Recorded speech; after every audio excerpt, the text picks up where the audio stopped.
In this video, it's all about long exposures. I'm using the Canon 80D. Keep in mind, a lot of cameras will be similar. So the thing to do is if you want to go for longer exposures than 30 seconds, you simply go off the auto modes and bring it over, not to manual, but over to B, which is B for bulb.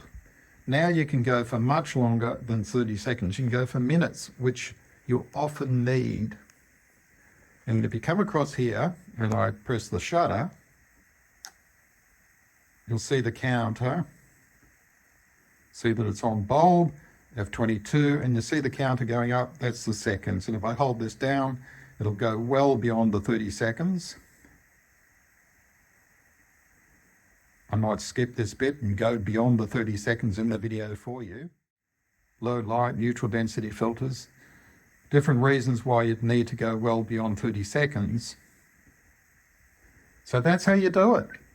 Switch it over to bulb and you're in business. And if you're using, I recommend, obviously you're going to need a tripod for really long exposures. Also, I'd recommend a cable release, either a physical cable release attached to the camera or an in-phone app or a remote little device, depending on what camera you've got. All these things can work just fine on them. And you can use mirror lockup as well to reduce any vibration.